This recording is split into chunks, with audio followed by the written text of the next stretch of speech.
Hi, I'm Tim Conaway, and I'm running for President of the United States. Who is this guy? Okay, well, I was born in a little factory town in southern Ohio called Ironton. It's near where Ohio, Kentucky, and West Virginia all come together along the Ohio River. It was mainly iron and steel and uh, making things to support industry, lots of limestone, so there were cement plants, limestone quarries, lots of clay, so they made brick.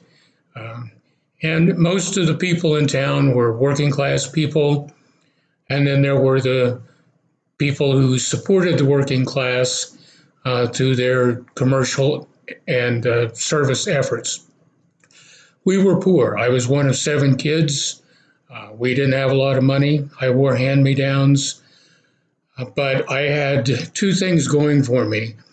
My parents were very much invested in us doing the best that we could do despite our circumstances. We were encouraged to do well in school. We were encouraged to work. Uh, and the love, that's the second thing, the love that I felt from my family, our extended family, uh, instead of making me feel bad or disadvantaged, it made me feel special. I did well in school. I went to Catholic school for 9 years, and I went to the public school to high school. I attended Ohio University for 3 years. I stopped 1 quarter short of getting my bachelor's degree in journalism because I got an actual job on a newspaper in eastern Kentucky. I worked there for 3 years covering everything but sports, small town city councils, school boards, county commissions, courts, police, fire, business, industry, and the local life, which was uh, relaxed and interesting. I grew up where people worked for a living, were happy to have jobs, unhappy not to have them, and searched to find them when they uh, found themselves without a job. The railroads across from my backyard, two rail lines, Norfolk and Western and Detroit, Toledo, and Ironton railways ran. There were trains at least every 10 minutes, and sometimes there were four trains going all at once. The street in front of my house was US 52. So I grew up seeing the nation's needs being transported, coal coming out of West Virginia and Kentucky to go to power the furnaces where metals were smelted to make car parts, for example, or the other needs that we had. Um, Ironton was not a corporate town. I mean, one didn't think of corporate goals. One thought of getting some kind of good job or of leaving for some place that had better opportunities. I worked at the newspaper in Kentucky for about 3.5 years, and one of the counties I covered was home to Larry Flint. You probably know him as the notorious editor and publisher of Hustler magazine. I was assigned to get an interview with him, and Flint gave me 2 hours of his time one Saturday afternoon.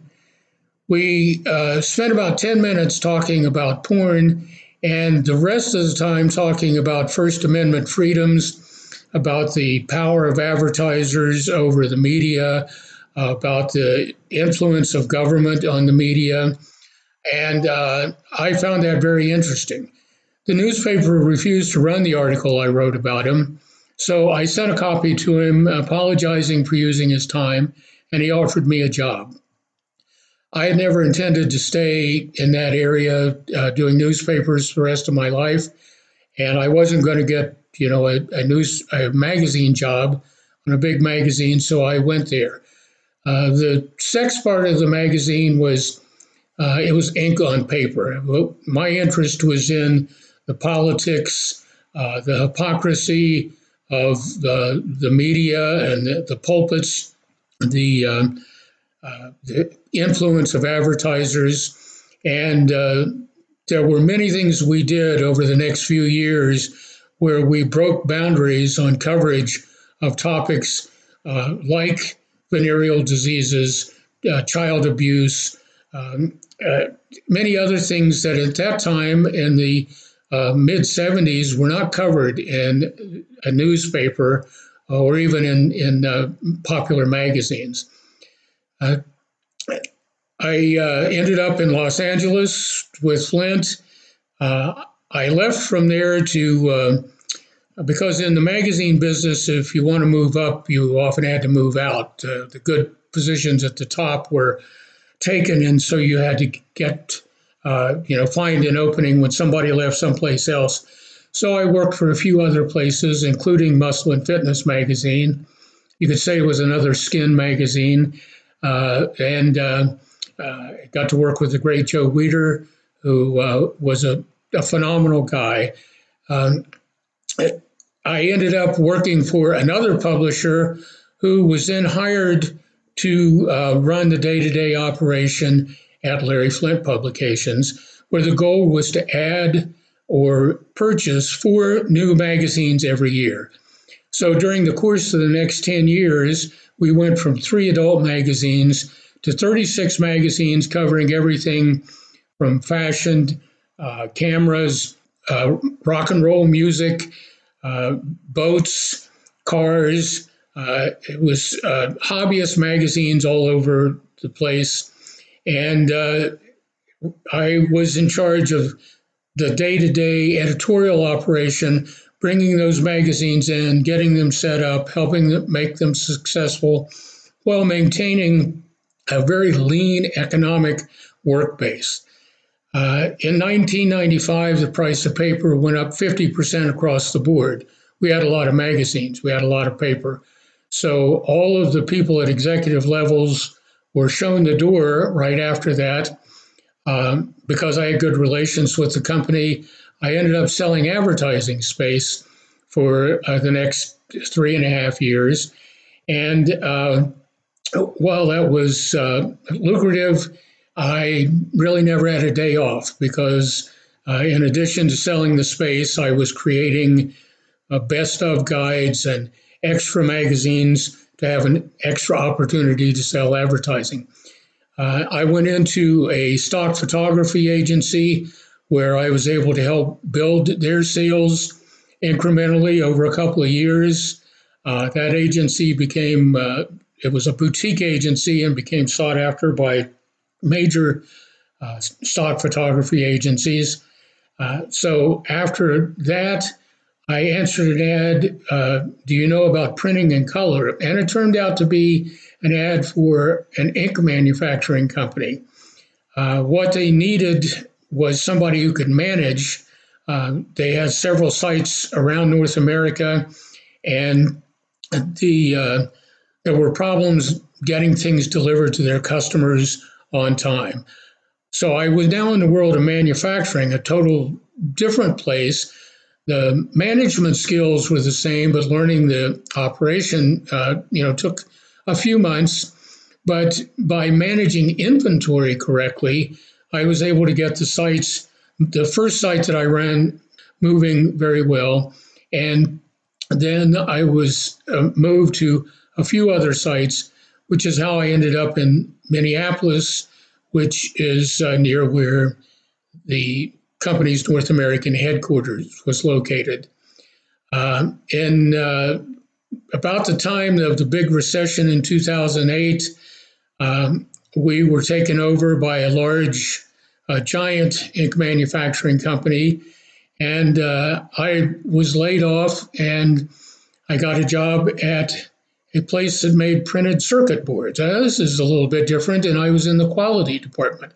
I had to learn something new, but mainly it was managing the process that helped us get from a goal from 50 parts a week to our goal of more than 500 parts a week. A year later, the company, a global company, announced they were closing that site. This was 2009. the bottom had fallen out of the economy. And so for the next few years, in fact, until my retirement, I struggled by finding jobs that it lost business, lost customers, were closing down, were shutting back, or took jobs that were just temporary to try to correct the workflow or manage the inventory situation to get the process to a more economically feasible operation. I've been through a lot of stuff in my life. I've been through hard times. I've been through changes. I have learned from all these experiences. I don't look back and regret that, oh, this fell through or that fell through. I look back and I say, I had a chance to learn how to do more things than most people ever get any exposure to. I learned how to make things run more smoothly with less. That's not what you hear from people. Oh, we need more people. We need more of this. We need more of that. We need more efficiency. And the struggles to get through this, to align people to the ideas, to bring change into organizations that had grown stale and crusty with the same. It was also something that I learned from. And these are qualities that I can bring to being the President of the United States. The federal government needs to do less than it's doing right now. The federal government has outgrown the original intention. But even if the federal government were limited to the areas that it should be limited to, it needs to be able to do that with less people, less money, and turn around the results in a faster time. I know how to make that happen. I know how to find those solutions. And I know how to bring together the people in the course of change to make sure that it's a lasting change that goes on.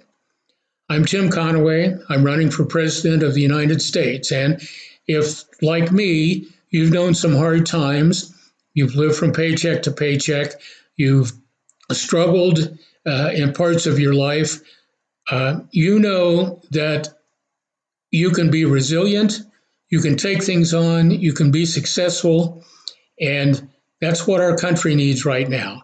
We need a leader who is resilient, who's a problem solver, who can be successful at introducing change and make the country work for the people in a way that it hasn't done for many, many years.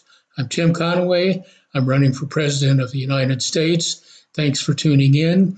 Check back here more often for more detailed reports on how I intend to bring my background and my skills into the United States government.